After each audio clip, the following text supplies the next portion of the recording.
इस युवा संगोष्ठी की अध्यक्षता कर रहे हमारे वरिष्ठ केमिस्ट्री के विभागाध्यक्ष, IQAC के डायरेक्टर माननीय सुधीर सर,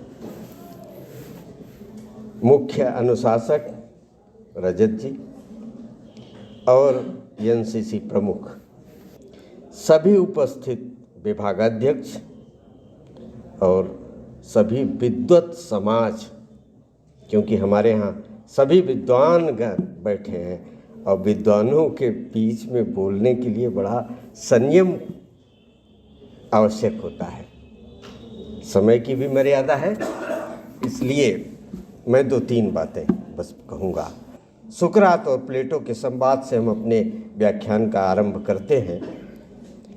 सुकरात को जहर का प्याला दिया गया, इसलिए दिया गया कि उनके ऊपर आरोप लगाया गया कि वे युवाओं को भड़काते हैं, ऐसा उपदेश देते हैं जिससे हमारी युवा पीढ़ी दिग्भ्रमित हो रही है।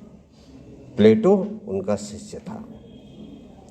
प्लेटो ने कहा कि गुरुदेव, मेरी सारी व्यवस्था हो गई है और मैं आपको जेल से निकाल दूंगा, आपको मैं मरने नहीं दूंगा। गुरु शिष्य का संबंध होता है, आत्मीय संबंध होता है, भावनात्मक संबंध होता है। सुकरात ने जो उत्तर दिया वो बहुत ही विलक्षण उत्तर दिया। सुकरात ने कहा, ठीक है, तुम मुझे निकालने की व्यवस्था कर चुके हो, मैं जेल से निकल जाऊंगा, लेकिन मेरा शरीर तो जीवित रहेगा और मेरी विचारधारा मर जाएगी। मैं अपनी शरीर से ज़्यादा अपनी विचारधारा को महत्व देता हूँ, इसलिए मैं विष का प्याला पीऊँगा। और सुकरात की विचारधारा अमर हो गई। आज स्वामी विवेकानंद को हम इसीलिए याद करते हैं कि उनकी विचारधारा अमर है।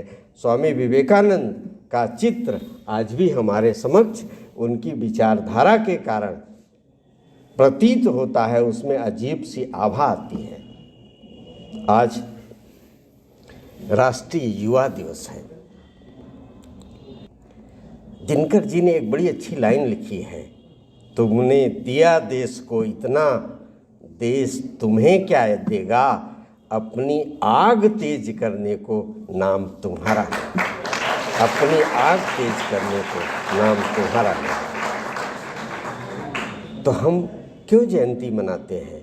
हम इसीलिए जयंती मनाते हैं कि हम उनकी विचारधारा को याद करें, उनके व्यक्तित्व को याद करें, जिससे हमारी जो कर्मठता है, हमारा जो व्यक्तित्व है, हमारा जो सामाजिक व्यवहार है, हमारी जो दृष्टि है, उसमें हम उनके बताए हुए मार्ग का अनुसरण कर सकें और हम समाज को एक श्रेष्ठ समाज का दर्जा दे सकें, अपना योगदान सुनिश्चित कर सकें। कि उनका जो व्यवहार था, उन्होंने क्या लिया? उन्होंने जो भारतीय संस्कृति की अभूतपूर्व चेतना थी, उसी से सब कुछ ग्रहण किया। उन्होंने आत्मिक चेतना को विश्व के मानस पटल पर रखा। उन्होंने कहा कि उनकी वाणी है कि भारतीय आध्यात्मिक विद्या और भारतीय दर्शन के बिना विश्व अनाथ हो जाएगा।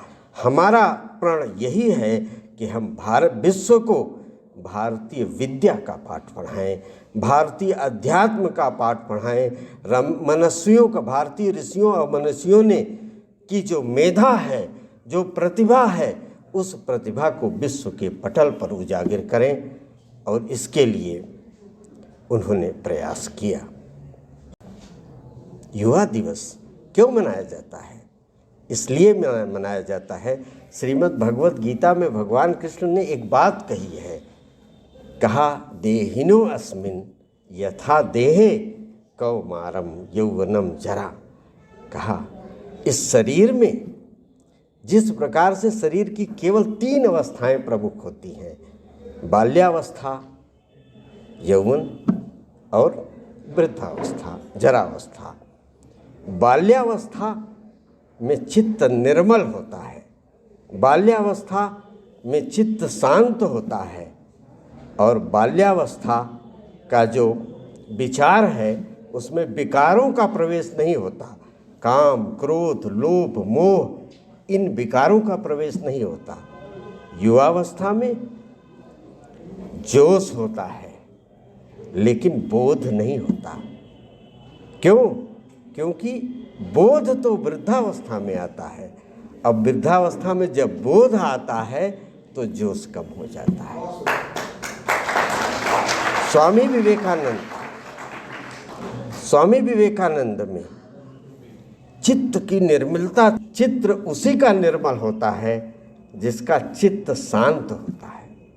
जिसका चित्त शांत होता है उसका चित्र तेजस्वी बनता है, और जिसका चित्र तेजस्वी बनता है उसका चिंतन श्रेष्ठ होता है। तभी, क्योंकि हम उसको उस रूप में नहीं देखते हैं जिस रूप में उसका चित्र है, बल्कि हम उसको उस रूप में देखते हैं जैसी उसकी प्रतिभा हमारे मानस पटल पे है।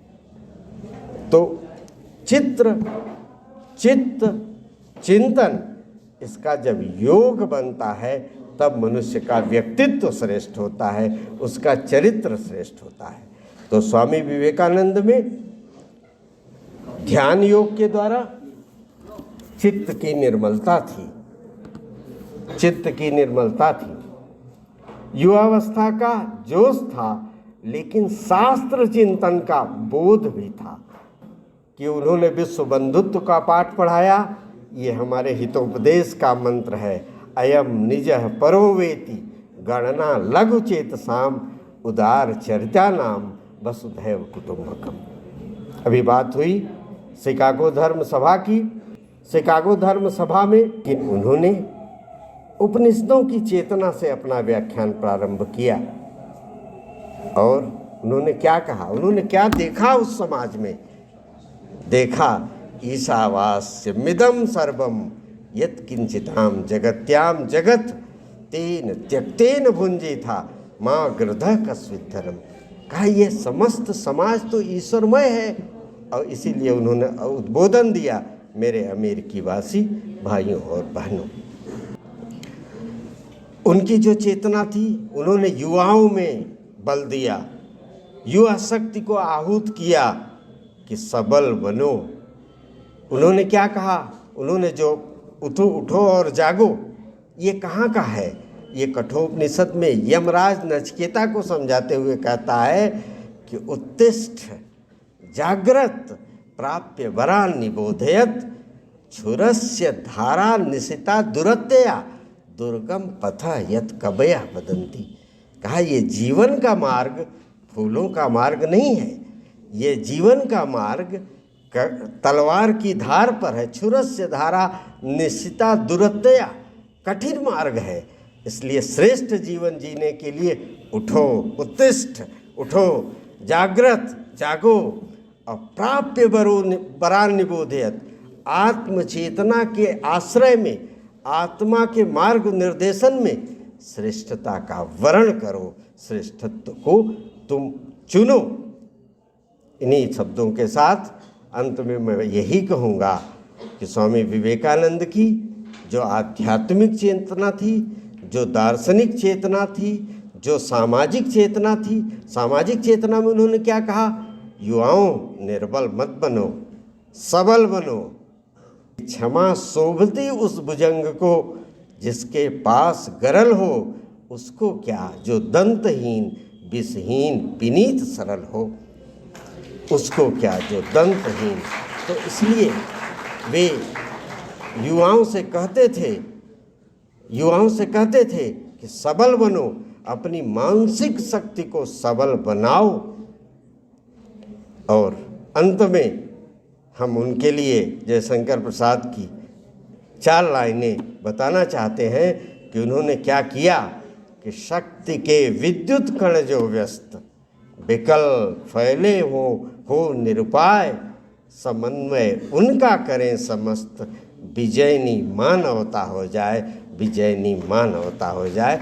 उन्होंने विजयनी मानवता को विजयनी बनाया और उनका यही मंतव्य था कि ब्रह्म मानवता में बसता है, गरीब की रोटी में ईश्वर बसता है। इसलिए हम अपने व्यावहारिक जीवन को उत्कृष्ट बनाएं, शक्ति का संवरण करें।